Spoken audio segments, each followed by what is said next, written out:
بسم اللہ الرحمن الرحیم۔ باب الرجل ينعى الى اهل المیت بنفسه۔ باب ای ھذا باب، الرجل مبتدا ينعى خبر، یہ باب ہے مرد میت کے متعلقین و احباب کو اس کے انتقال کی خبر دے، انتقال کی خبر دے تاکہ لوگ کثرت کے ساتھ اس کے نماز جنازہ میں شریک ہوں،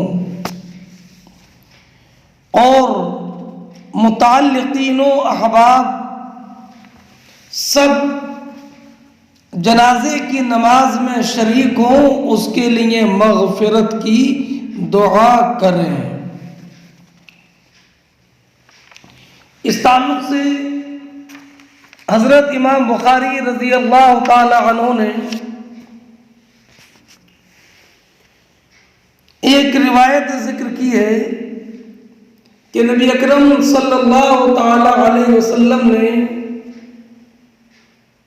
نجاشی کے انتقال کے دن ہی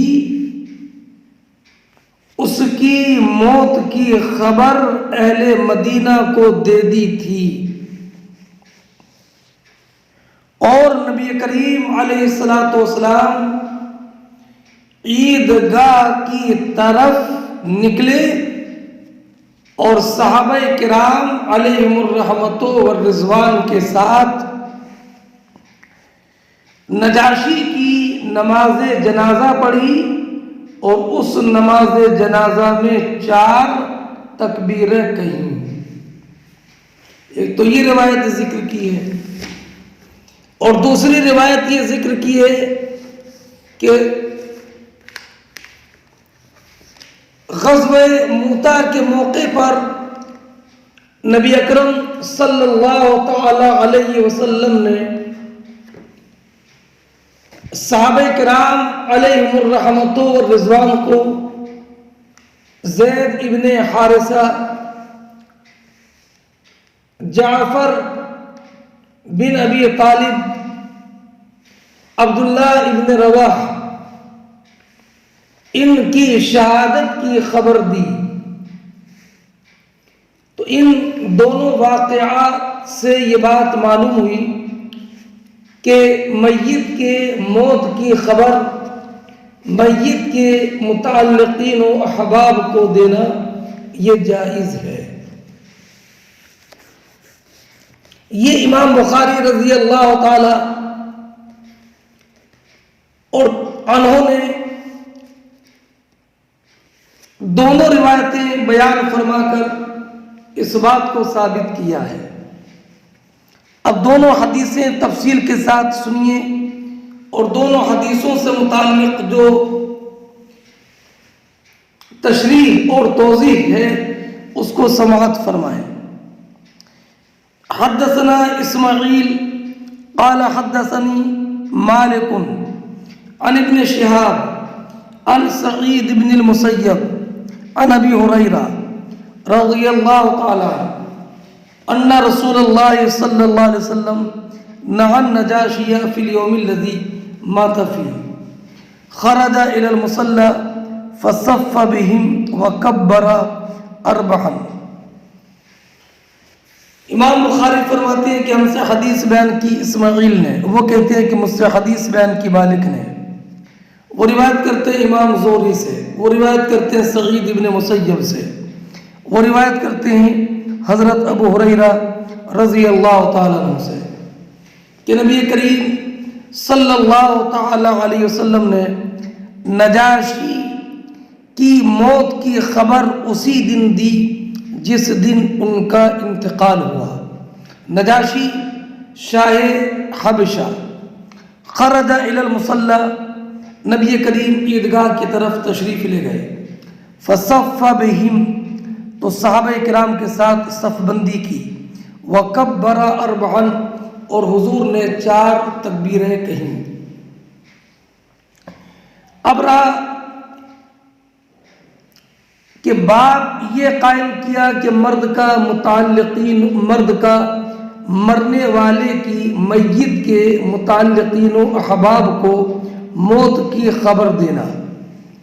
تو نجاشی کا انتقال حبشہ میں ہوا، خبر سرکار نے مدینے میں دی، تو مدینہ منورہ میں حبشی کے متعلقین و احباب کون تھے؟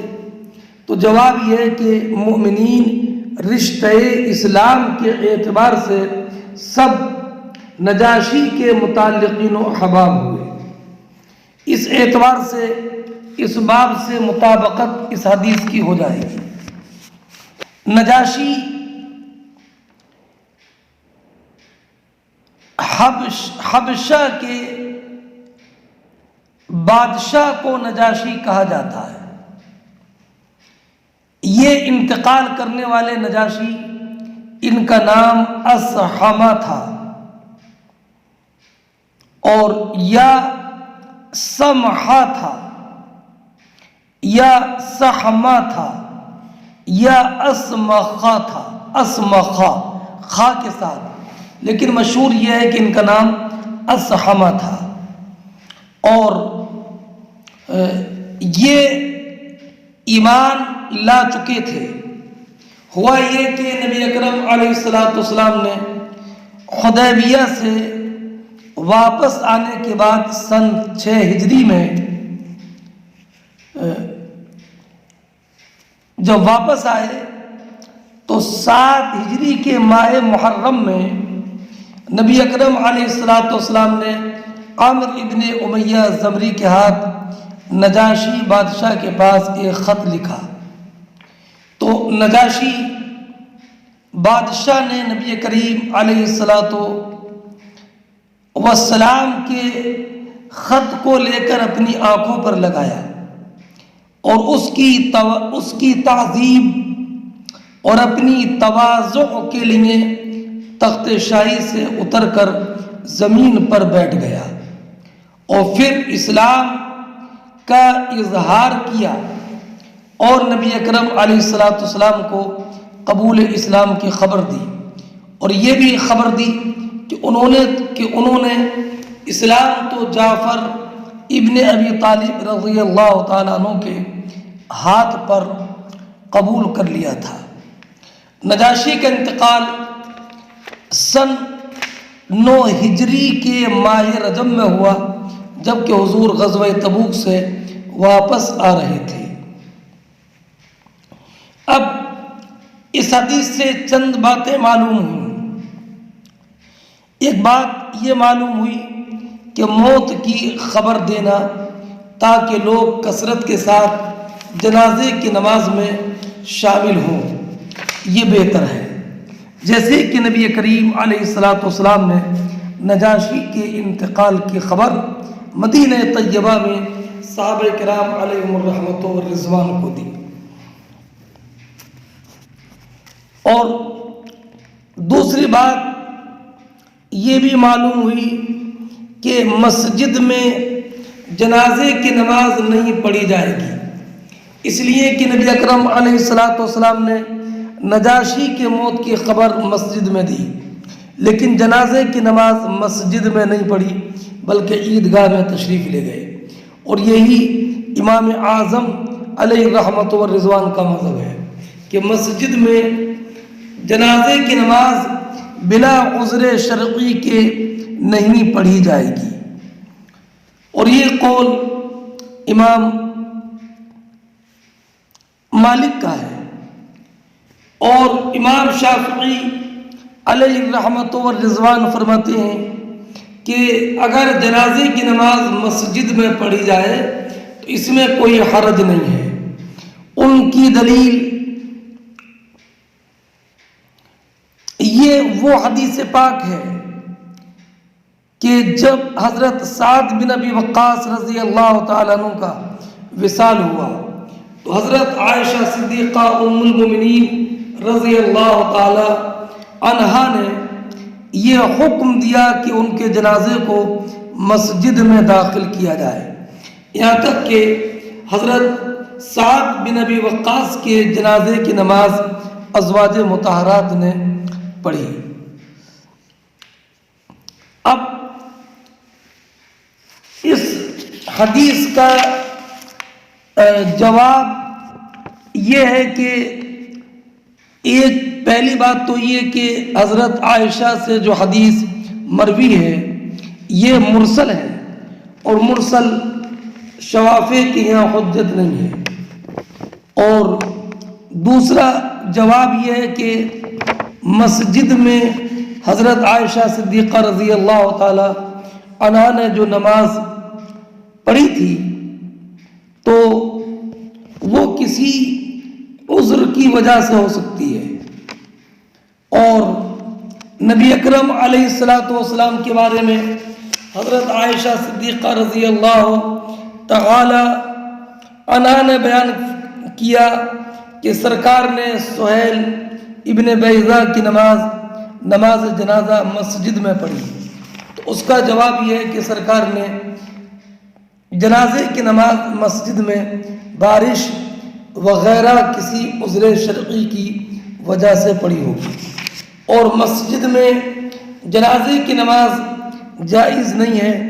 ہماری دلیل حضرت ابو ہریرہ کی یہ روایت ہے کہ نبی اکرم صلی اللہ تعالی علیہ وسلم نے فرمایا من صلی علی میت فی المسجد فلا شیء لہ، اور ایک روایت میں ہے فلا اجر لہ، اس کے لیے کوئی اجر و ثواب نہیں ہے، اس کے لیے کوئی بھی اجر و ثواب نہیں ہے۔ تیسری بات یہ معلوم ہوئی کہ نماز جنازہ میں بھی صف لگائی جائے گی، جیسے کہ نماز پنجگانہ کی جماعت میں صف بندی کی جاتی ہے۔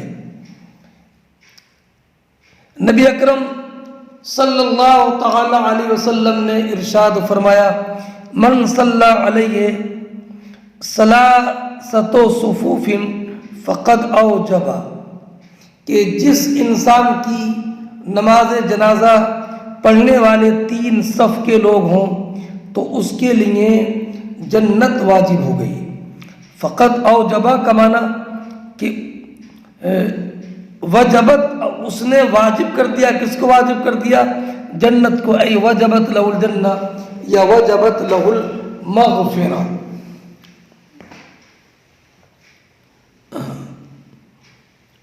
چوتھی بات، اس سے بعض لوگوں نے یہ ثابت کیا کہ غائب کی نماز جنازہ پڑھی جائے گی، اس لیے کہ نبی اکرم علیہ الصلوۃ والسلام نے نجاشی کی جنازے کی نماز پڑھی، اور نجاشی کا جنازہ حبشہ میں تھا، اور سرکار نے جنازے کی نماز مدینہ طیبہ میں پڑھی۔ اس سے معلوم ہوا کہ جنازے کی نماز غائبانہ بھی پڑھی جا سکتی ہے، لیکن ہمارے یہاں نماز غائبانہ جائز نہیں ہے۔ ہمارے ہاں نماز جنازہ صحیح ہونے کی شرط یہ ہے کہ میت کا کل یا اکثر جسم سر کے ساتھ نمازی کے سامنے موجود ہو۔ ہماری دلیل یہ ہے کہ نبی اکرم صلی اللہ تعالی علیہ وسلم کو غایت کرم کی وجہ سے مسلمانوں کے نماز جنازہ میں شرکت کا بہت زیادہ اہتمام تھا۔ اگر رات میں یا دوپہر میں کسی کا انتقال ہوتا تو اس خیال سے کہ رات کی تاریکی اور دھوپ کی وجہ سے تکلیف ہوگی، صحابہ کرام حضور کو اطلاع نہ دیتے اور دفن کر دیتے، تو فرماتے ایسا نہ کرو، اپنے جنازے کے لیے بلایا کرو، میری نماز مردے کے لیے رحمت ہے۔ یہ قبریں تاریکی سے بھری ہیں، میں اپنی نماز سے انہیں روشن کر دیتا ہوں۔ یہ سرکار نے فرمایا، مگر اس کے باوجود سینکڑوں صحابہ کرام علیہم الرحمت و رضوان جنہوں نے دوسری جگہوں میں جن کا انتقال ہوا یا جو شہید ہوئے، مگر کسی بھی حدیث میں یہ نہیں ہے کہ نبی کریم علیہ السلام نے ان کی غائبانہ جنازے کی نماز پڑھی ہو۔ اب آپ ذرا غور کیجئے، سرکار تو اتنے کریم اور رحیم ہیں کہ ہر جنازے میں شریک ہوتے، اور اگر اطلاع نہ دی جاتی تو فرماتے مجھے اطلاع دیا کرو کہ قبریں تاریک ہوتی ہیں، میرے نماز پڑھنے کی وجہ سے روشن ہو جاتی ہیں۔ ایسا رؤوف رحیم رسول اگر نماز غائبانہ جائز ہوتی، یعنی جنازے کی نماز اگر غائبانہ جائز ہوتی، تو کیا نبی کریم علیہ السلام دوسرے شہروں میں وفات پانے والے یا شہید ہونے والے صحابہ کرام کے جنازے کی نماز غائبانہ نہ پڑھتے؟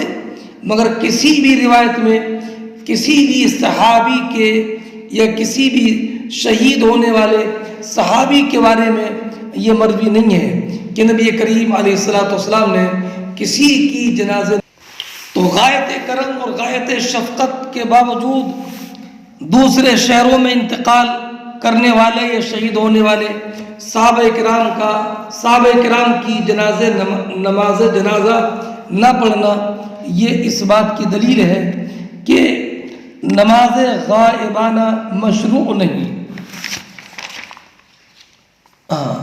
اچھا، پھر آپ دوسری طرف یوں بھی غور کریں کہ نبی کریم علیہ السلام کا وصال ہوا، مدینہ طیبہ میں جنازے کی نماز پڑھی گئی، تو دوسری جگہ کے مسلمانوں نے نبی کریم علیہ السلام کی غائبانہ نماز جنازہ نہ پڑھی۔ اب آپ ذرا غور کیجئے، نبی کریم علیہ السلام کی وصال کے وقت تو تقریباً سارا عرب مسلمان ہو چکا تھا۔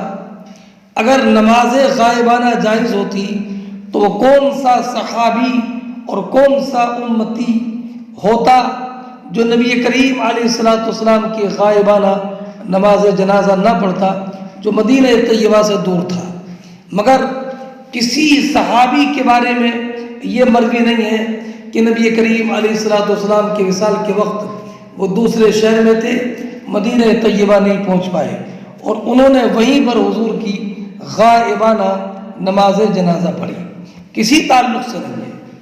اسی طرح حضرت ابو بکر صدیق، حضرت عمر، حضرت عثمان غنی، حضرت مولا علی رضی اللہ تعالیٰ عنہ، کسی بھی خلفائے راشدین میں کسی کی بھی یا ان کے علاوہ کسی بھی صحابی کی نماز جنازہ کسی نے غائبانہ پڑھی ہو تو آپ بتاؤ۔ تو اس سے یہ معلوم ہوا کہ اگر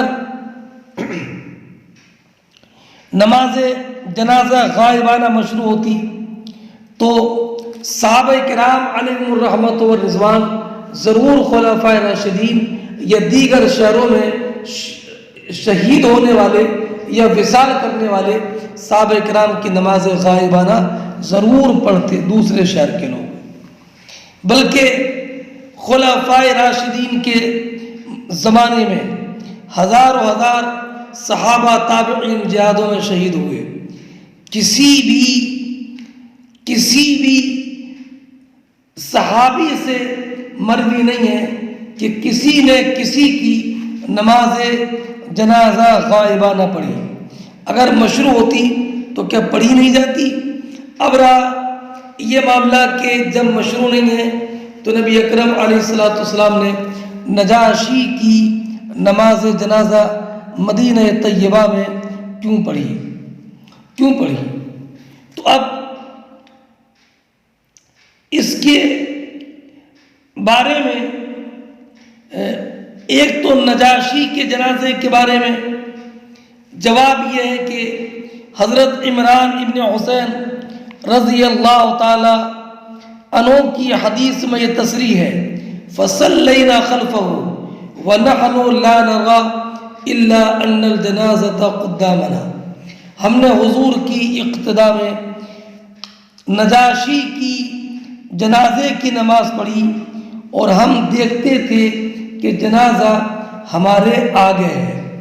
تو یہ غائبانہ جنازے کی نماز نہیں ہوئی بلکہ نجاشی کا جنازہ حضور کے سامنے کر دیا گیا تھا۔ تو یہ جنازہ سامنے ہے اس پر نماز ہے، غائب جنازے پر نماز یہ نہیں ہے۔ پھر نجاشی کی نماز جنازہ پڑھنے میں مصلحتیں تھیں، وہ حبشہ میں فوت ہوئے تھے، وہاں ان کی نماز جنازہ نہیں ہوئی تھی۔ تو رحمت عالم صلی اللہ تعالی علیہ وسلم نے اپنے اس دور دراز انتقال کرنے والے امتی پر نماز جنازہ پڑھ کر اس کے لیے اس پر خاص رحمت کا اظہار فرمایا۔ اور ایک حکمت یہ بھی تھی کہ کچھ لوگوں کو نجاشی کے مسلمان ہونے میں شک تھا، اعلان عام کے ساتھ عیدگاہ میں نماز جنازہ پڑھ کر یہ بتانا مقصود تھا کہ وہ مؤمن مخلص تھے۔ یہ نجاشی کی غائبانہ نماز پڑھنے پر یہ جواب ہماری طرف سے دیا گیا کہ نجاشی کا جنازہ حضور کے سامنے کر دیا گیا، تو یہ غائب پر نماز نہیں ہے بلکہ جنازہ سامنے حاضر ہے۔ اور پھر اس میں الگ سے مصلحتیں ہیں کہ نجاشی کی نماز جنازہ حبشہ میں نہیں پڑھی گئی تھی۔ دوسری وجہ یہ تھی کہ یہ بات عام طور پر بتانا تھا کہ وہ نجاشی مسلمان ہو چکا تھا اور وہ مومن اور مخلص تھے۔ اور غائبانہ نماز جنازہ کے تعلق سے دوسری دلیل یہ پیش کی جاتی ہے کہ حضرت معاویہ ابن معاویہ مزنی رضی اللہ تعالیٰ عنہ مدینہ طیبہ میں ان کا انتقال ہوا۔ نبی کریم علیہ السلام نے تبوک میں ان کی نماز جنازہ پڑھی۔ تو انتقال معاویہ ابن معاویہ مزنی کا مدینہ طیبہ میں ہے اور سرکار نے نماز جنازہ تبوک میں پڑھی۔ اس سے معلوم ہوا کہ غائبانہ نماز جنازہ کی پڑھی جا سکتی ہے۔ تو اس کا جواب یہ ہے کہ جب معاویہ ابن معاویہ مزنی کی نماز جنازہ پڑھی گئی تو جنازہ نبی کریم علیہ السلام کے نظر انور کے سامنے کر دیا گیا تھا، تو یہ نماز حاضر پر ہوئی نہ کہ غائب پر۔ چنانچہ طبرانی کی حدیث حضرت ابو امامہ رضی اللہ تعالی عنہ سے ہے کہ جبریل نے عرض کیا کیا حضور آپ پسند کرتے ہیں کہ میں حضور کے لیے زمین سمیٹ دوں؟ تو نبی کریم نے فرمایا کہ ضرور۔ تو انہوں نے اپنے پر زمین پر مارے۔ تو اب معاویہ کی چارپائی حضور کے سامنے ہو گئی۔ اس وقت حضور نے ان پر نماز پڑھی۔ وَخَلْفَهُ صَفَّانِ مِنَ الْمَلَائِكَةِ، اور حضور کے پیچھے فرشتوں کی 2 صفیں تھیں، ہر صف میں 70,000 فرشتے تھے۔ اور حضرت انس کی روایت میں یہ ہے کہ جبریل امین نے عرض کیا یا رسول اللہ کیا آپ معاویہ ابن معاویہ کی نماز جنازہ پڑھنا چاہتے ہیں؟ سرکار نے فرمایا کہ ہاں۔ تو جبریل نے زمین پر مارا، کوئی درخت کوئی ٹیلا نہ رہا جو پست نہ ہو گیا ہو، اور ان کا جنازہ حضور کے سامنے لایا گیا، یہاں تک کہ نظر انور کے سامنے ہو گیا۔ اس وقت حضور نے ان پر ان کی نماز جنازہ پڑھی، ان کی نماز جنازہ پڑھی۔ تو اب اس سے یہ معلوم ہوا کہ نماز جنازہ غائبانہ نہیں ہوئی بلکہ جنازہ سامنے تھا، اور یہ بھی معلوم ہوا کہ اگر غائبانہ نماز جنازہ جائز ہوتی تو پھر زمین سمیٹ کر جنازہ سامنے کرنے کی ضرورت ہی نہیں تھی۔ تیسری، نماز غائبانہ جائز ماننے والوں کی دلیل ایک یہ بھی ہے کہ جب غزوہ موطا میں جنگ شروع ہوئی تو نبی کریم علیہ الصلوۃ والسلام منبر پر تشریف فرما ہوئے۔ حضور کے لیے اللہ نے تمام پردے اٹھا دیے۔ ملک شام میں ہونے والے معرکہ کو حضور مدینہ طیبہ سے دیکھ رہے تھے۔ حضور نے فرمایا زید ابن حارثہ نے علم لیا اور وہ لڑتے لڑتے شہید ہو گئے۔ حضور نے زید ابن حارثہ کو اپنی صلات اور دعا سے سرفراز فرمایا اور صحابہ سے فرمایا کہ ان کے لیے استغفار کرو۔ وہ فرمایا کہ وہ جنت میں داخل ہو گئے۔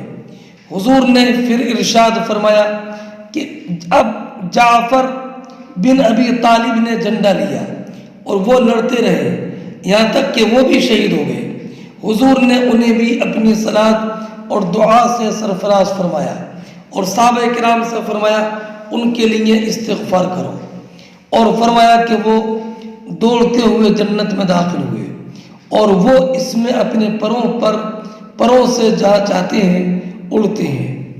اب اس سے معلوم ہوا کہ نبی کریم علیہ الصلوۃ والسلام نے زید ابن حارثہ اور حضرت جعفر بن ابی طالب کی نماز جنازہ مدینہ منورہ میں پڑھی، اور یہ ان کے جنازے اور ان کی شہادت ملک شام کے موطا میں ہوئی، شہر موطا میں ہوئی تھی۔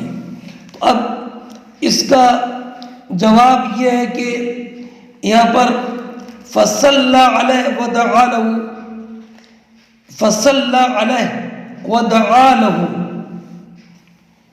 صلی علیہ یہاں صلاۃ بمعنی نماز جنازہ نہیں ہے، بلکہ یہ بھی احتمال ہے کہ صلاۃ بمعنی مطلق دعا ہو۔ فصلی علیہ ودعا لہ میں واو عاطفہ ہے اور یہ عطف تفسیری ہے۔ اور یہ بھی آپ غور فرمائیں کہ نبی کریم علیہ الصلوۃ والسلام دونوں حضرات کی شہادت کی خبر دینے کے وقت میں منبر پر تشریف فرما تھے، اور کسی حدیث میں یہ ذکر نہیں ہے کہ منبر سے اتر کر حضور نے نماز پڑھی ہو، پھر منبر پر تشریف لے گئے ہوں، پھر صحابہ کرام سے نماز پڑھنے کو نہیں فرمایا، اور نہ کہیں یہ مذکور کہ صحابہ نے نماز پڑھی۔ اگر یہ نماز جنازہ ہوتی تو صحابہ بھی پڑھتے۔ ہاں، تو اب اس سے یہ معلوم ہوا کہ جو 3 واقعے تھے جن سے یہ بظاہر معلوم ہوتا تھا کہ نماز جنازہ غائب پر بھی جائز ہے، تینوں کے جوابات آپ نے سنے، اور اس تعلق سے اعلیٰ حضرت امام اہل سنت رضی اللہ تعالی عنہ نے ایک مبارک رسالہ تصنیف فرمایا، الہادی الحاجب عن صلاۃ الجنازہ علی الغائب۔ اعلیٰ حضرت امام اہل سنت رضی اللہ تعالی عنہ نے دلائل قاہرہ اور باہرہ سے یہ ثابت کیا ہے کہ غائبانہ نماز جنازہ نہیں ہے۔ نماز جنازہ کے لیے ضروری ہے کہ میت کا سارا بدن یا اکثر بدن سر کے ساتھ مصلی کے سامنے ہو۔ آپ اس رسالے کا ضرور مطالعہ کریں۔ اب اس سے ایک بات یہ بھی ثابت ہوئی کہ جنازے میں تکبیریں 4 ہیں، 4 تکبیریں ہیں جنازے میں، اور یہی نبی کریم علیہ الصلوۃ والسلام سے ثابت شدہ ہے۔ امر مقرر یہی ہے کہ جنازے میں 4 تکبیریں ہیں، جیسے کہ اس نجاشی والی روایت میں کہ کبر اربعاً، حضور نے 4 تکبیریں کہی، 4 تکبیریں کہی۔ اب یہاں پر سلام کا ذکر نہیں ہے، مگر سعید ابن مسیب کی جو دوسری روایت ہے اس میں سلام کا ذکر ہے، اور نماز جنازہ میں 2 سلام ہیں احناف کے نزدیک، دونوں طرف 2 سلام ہیں۔ اور اس سے ثابت ہوا کہ مسجد میں بھی جنازے کی نماز نہیں پڑھی جائے گی، بلکہ ایسی جگہ پر نماز جنازہ پڑھی جائے جس میں حدثنا ابو معمر قال حدثنا عبد الوارث قال حدثنا ایوب عن حمید بن ہلال عن انس بن مالک رضی اللہ تعالی عنہ قال النبی صلی اللہ علیہ وسلم اخذ الرایۃ زید فاصیب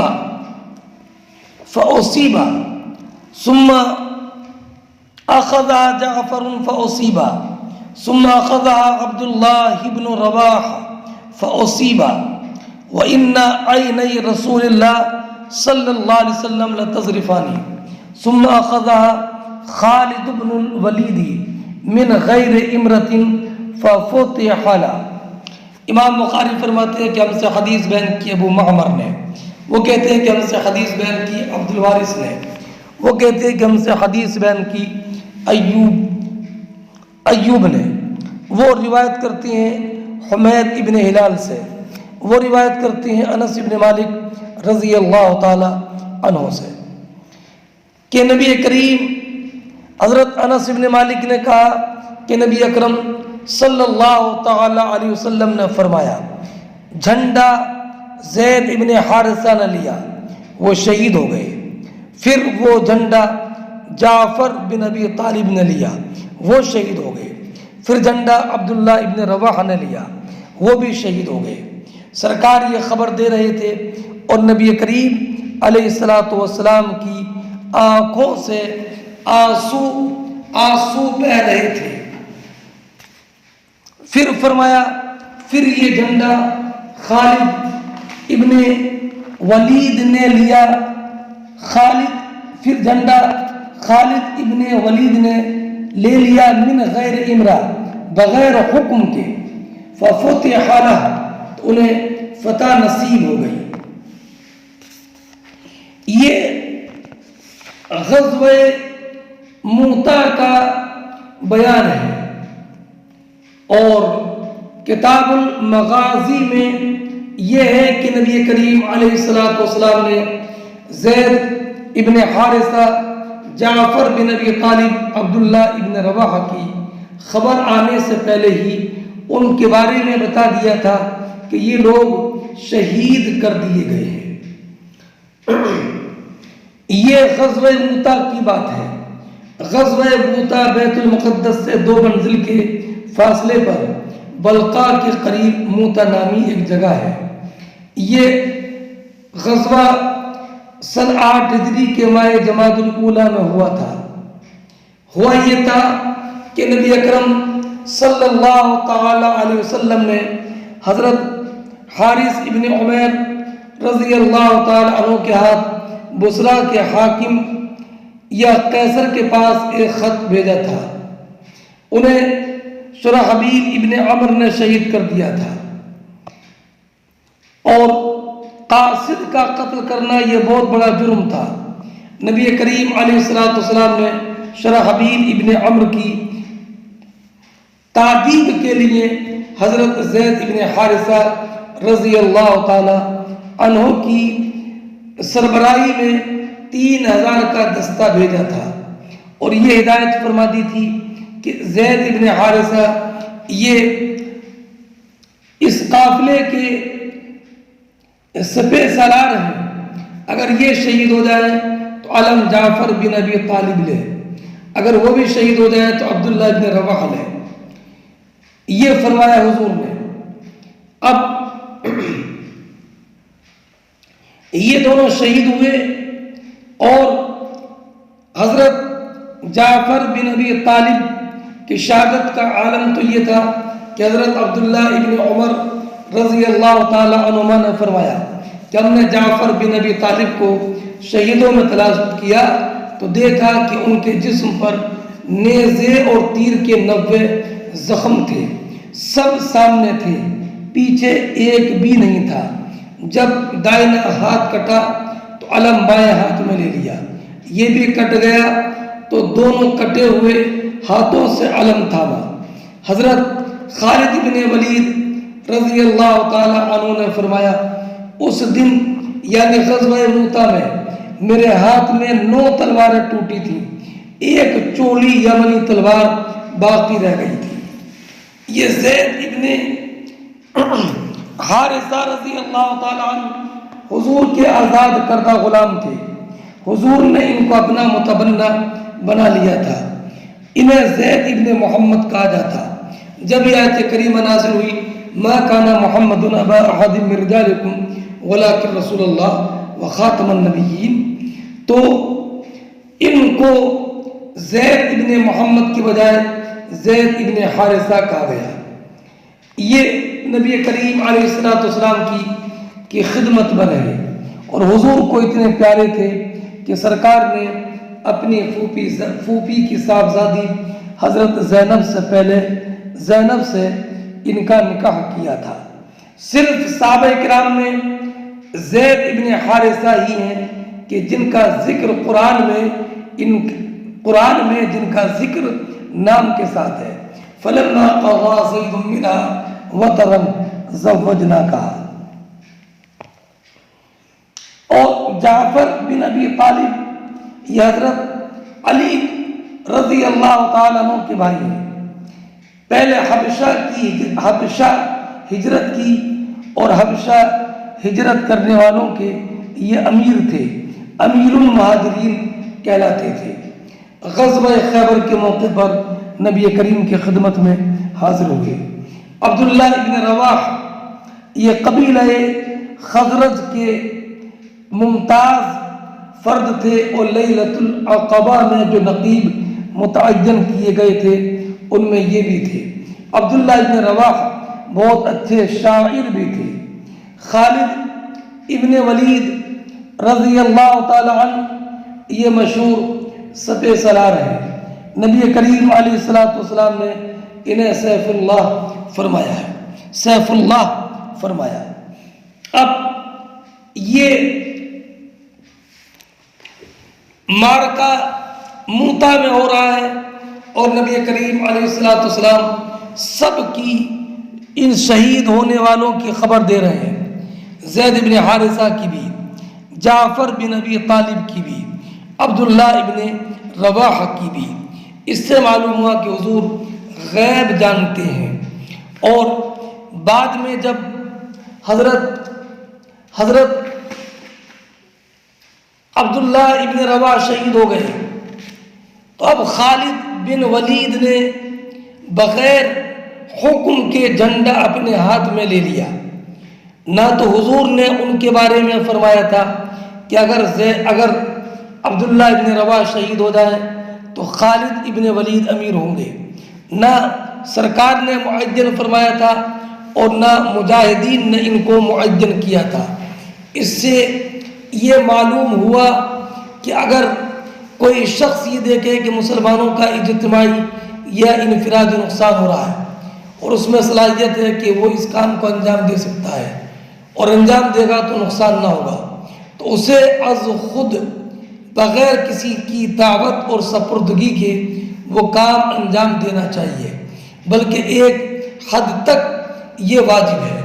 جیسے کسی مسلمان کا انتقال صحرا میں ہو جائے اور وہ کوئی اپنا ترکہ چھوڑے، تو جو مسلمان اس کے قریب سے گزرے یا جو مسلمان اس کے اس کے ترکے پر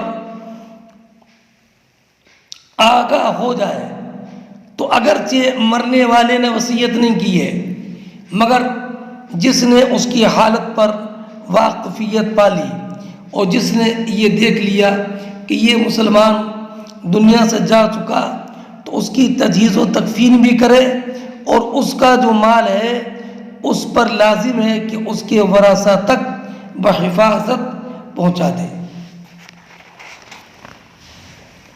بحفاظت پہنچا دے۔ اس سے ایک بات یہ بھی معلوم ہوئی کہ وہ رقت قلب جو دل میں ہوتی ہے وہ محمود ہے کہ نبی کریم علیہ الصلاۃ والسلام کی آنکھوں سے آنسو بہہ رہے تھے اپنے پیارے صحابہ کی شہادت پر۔ باب الاذن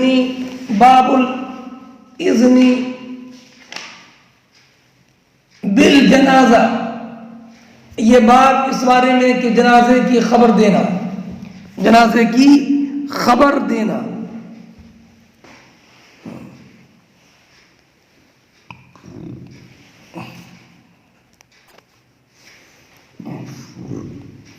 جنازے کی خبر دینا یہ باب معین کیا۔ اس باب میں اور پہلے باب میں فرق ہے۔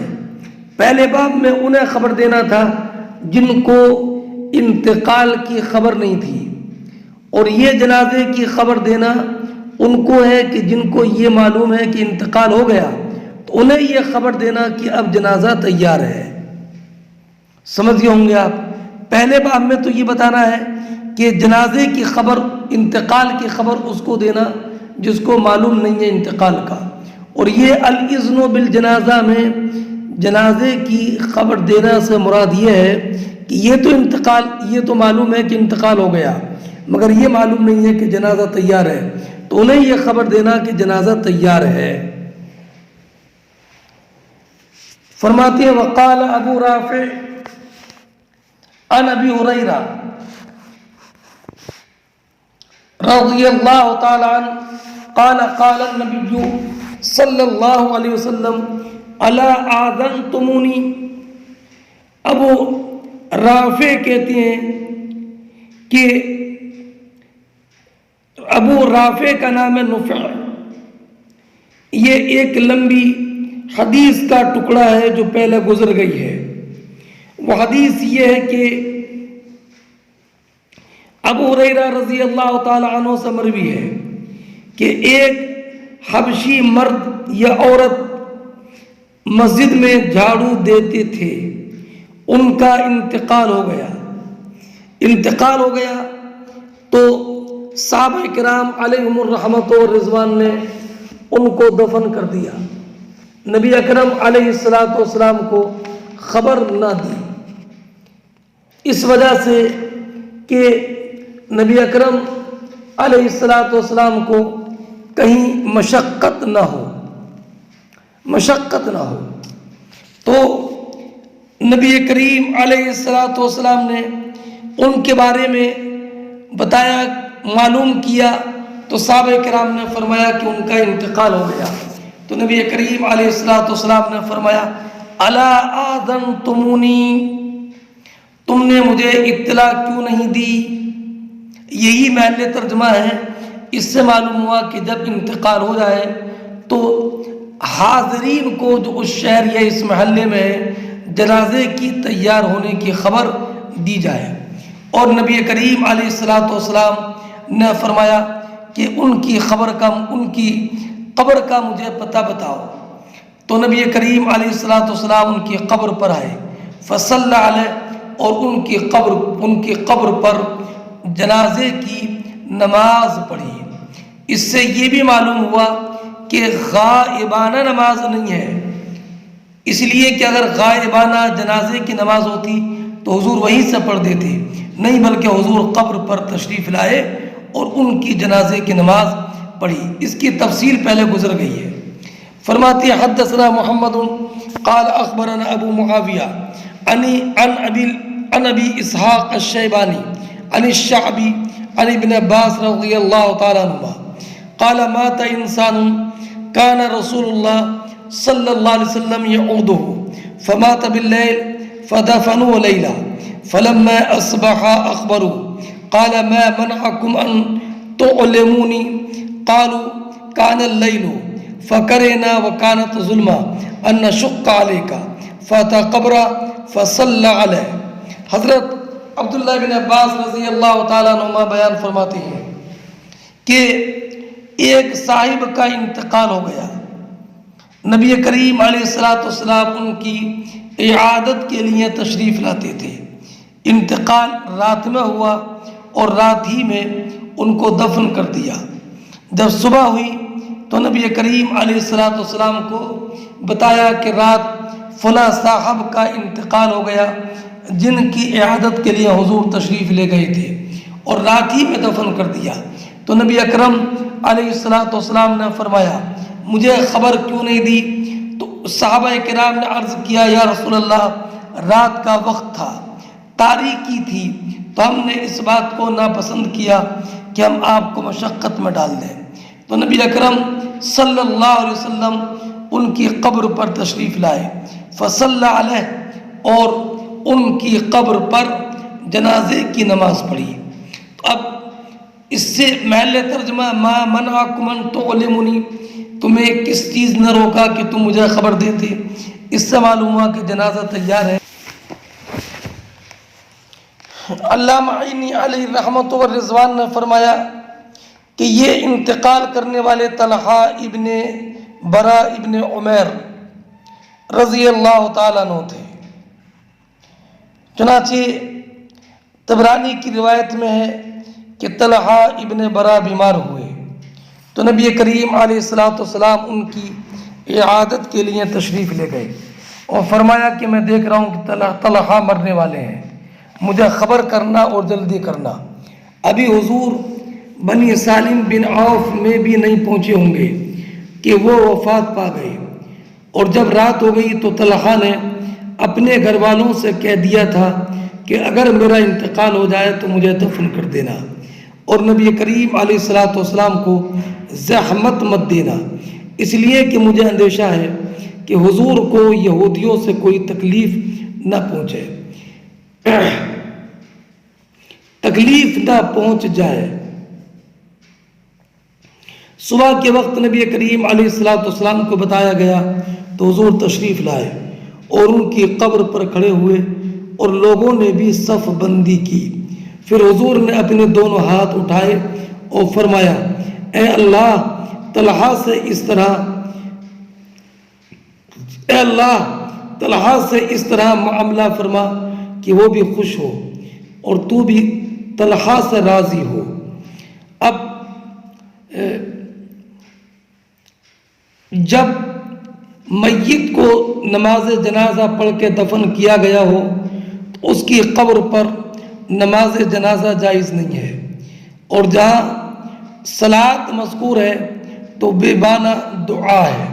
اور علامہ قاری علیہ رحمت و رضوان نے فرمایا مرقات المفاتیح میں کہ نماز جنازہ کے بعد بھی قبر پر نماز پڑھنا یہ نبی کریم علیہ الصلوۃ والسلام کے خصائص سے ہے، دوسروں کو جائز نہیں۔ تخصیص خصوصیت کی دلیل یہ حدیث ہے کہ نبی اکرم صلی اللہ تعالی علیہ وسلم نے فرمایا یہ قبریں تاریکی سے پر رہتی ہیں، میں اپنی نماز سے انہیں روشن کر دیتا ہوں۔ اب ظاہر ہے کہ اگر قبر پر نماز جائز ہوتی تو امت خود نبی کریم علیہ الصلوۃ والسلام کے مزار پر انوار پر اور صحابہ کرام اور اسلاف کے مزارات پر ضرور نماز پڑھتی، اس فضیلت والے کام سے کیوں محروم رہتی؟ تو اب اس سے یہ معلوم ہوا کہ اگر میت کو نماز جنازہ پڑھ کر دفن کیا جائے تو پھر اس کی جنازے کی نماز دوبارہ نہیں پڑھی جائے گی۔ ہاں، اگر کسی کی نماز جنازہ نہیں ہوئی تو جب تک اس کا ظن غالب نہ ہو کہ میت پھول پھٹ گئی ہوگی پڑھ سکتے ہیں۔ امام ابو یوسف نے 3 دن کی اجازت دی ہے، مگر یہ صحیح نہیں ہے، بلکہ یہ میت اور موسم اور زمین کے لحاظ سے کم و بیش ہو سکتا ہے۔